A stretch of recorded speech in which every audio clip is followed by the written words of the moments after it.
I am your co-host for tonight, Tamara Morgan. Dr. T has his hand in directing this evening, and tonight we will be talking about disability representation in Hollywood, in education, and what it all means. And tonight we are here with my lovely co-host, lovely guest, Dr. John Andrejack. Thank Welcome. you. Dr. Andrejack, what is your opinion on this article? I think that a qualified actor who's also disabled should always get the disabled role. Okay. That means that we have to educate and prepare disabled people to be actors. And I think that that's very important. Also, I think that an actor with a disability does not necessarily have to have the exact disability of the character that he or she is portraying. Just the fact that they're disabled, they'll bring their life experience to the role. It'll be more nuanced. They'll have an understanding of what it was like to live with a disability. So I think first we've got to get more people with disabilities interested in the theater and acting, and then we've got to choose the disabled actor over the able-bodied actor, all things being the same, you know? Yeah. Now, how do you think we can do that? How can education take a stance to encourage students to be encouraged to be in entertainment? What do you think the first step might be? I think we do it the same way we encourage other children to be in entertainment. As educators at a very young age, someone sees a spark in a child in kindergarten and gets that child in the school play and gets that child to take up a musical instrument or, take up some acting classes, and you encourage that child. I think, unfortunately, what's happened with students with disabilities is oftentimes family members, friends, and unfortunately educators say, well, that's not for you. Yeah. And even if they don't address it directly, they don't direct or push people with that talent towards the theater. Yeah, I completely agree with you. I completely agree with you. And I also am wondering, in terms of where you are at Queens College, how does Queens College encourage all students, especially students with disabilities, to not only be themselves, but go for what they want in terms of their fields of choice? How does Queens College support students in doing that? Well, first of all, I think Queens College provides a home for our students who live with a disability with a Committee for Disabled Students. It's a support group. It's a group that brings in disabled actors and comedians, sex therapists, so that they make certain that the college and the Committee for Disabled Students, that students have access and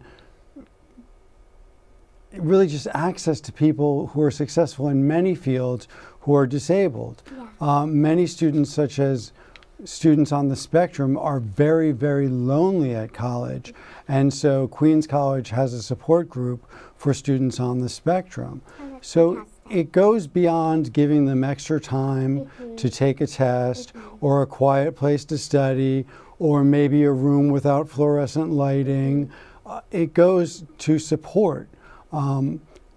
Disabled people, mostly, more prevalently in autism, students on the spectrum are more often depressed, they have anxiety, so they need to know specifically about the counseling services that are available to them.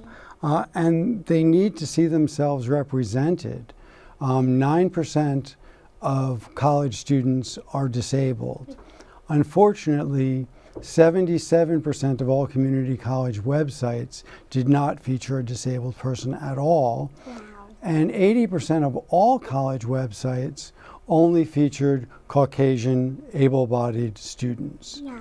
So they need to see themselves on the campus, on the website. They need to have technology that's accessible to them. In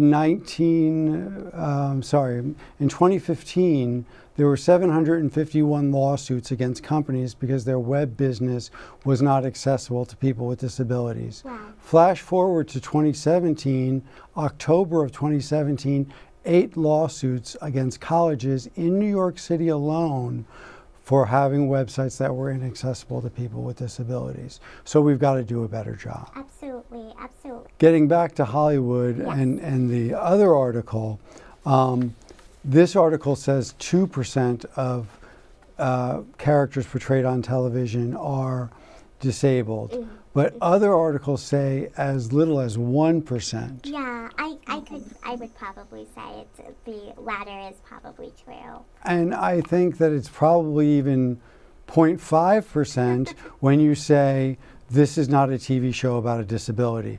We just want to feature an actor. Yeah. It's a sitcom about this 4 friends, and we're just going to take an actor who's disabled and place them in one of those roles. Right. And not make it a show about disability. Right, because they can equally be one of those 4. Correct, right, yeah. Because that's the reality of the situation. Right. Yes, absolutely. Yeah. Okay, so I was wondering if we go back to the other article just for a moment. Sure. The show where an actor who was going to be casted as a gentleman playing someone who has elephant man condition, which definitely creates a lot of distortments to the face. That's how the condition presents itself. But there was a lot of uproar about this gentleman being casted in this role. What do you think about that?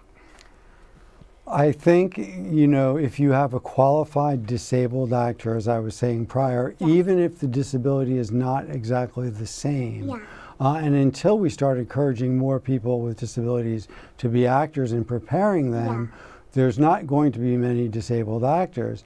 But if they have a disability that's not exactly the same, I think they bring something to the role from the lifetime experience, the nuances of being disabled. I do not think that if you have a character written for someone in a wheelchair and you find a disabled actor who uses a cane or a walker, I don't think that you reject that person. Right.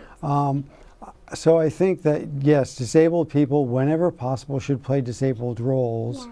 And it doesn't, but also a role can be changed for a disabled actor without much alterations. You don't need a whole backstory to introduce the fact that one of the 4 friends is in a wheelchair. Absolutely. It just kind of happens in life. That way. Yes, absolutely.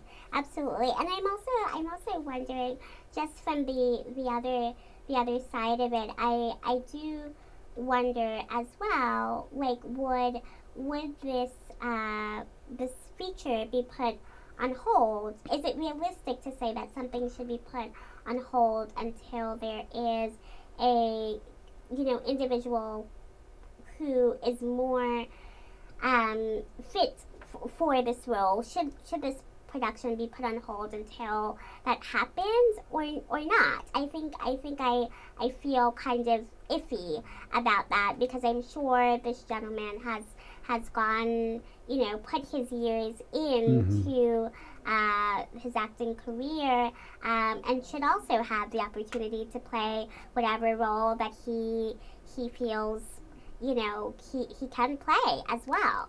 So, there are, I guess, several ways to look at, the circumstance at hand. And I don't know if this show is already underway. I don't have the BBC channel.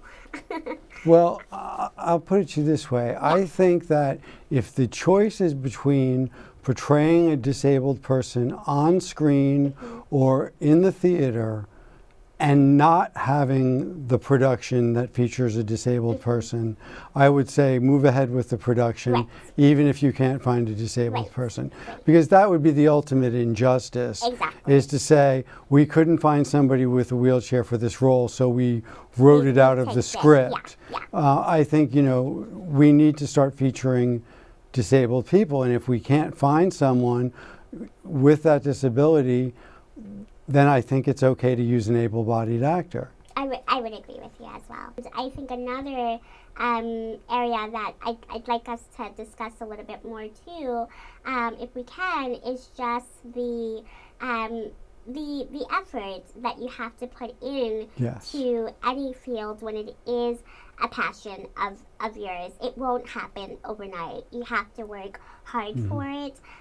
You can't just, wake up one day and say, okay, you know what, next week I'm going to be in a Broadway production, and I just know it's going to happen, and because I have X, Y, or Z, it's got to happen for me. Someone has to make it happen for me. No, you actually have to make it happen for yourself, but you have to work really hard at it. What do you think about that?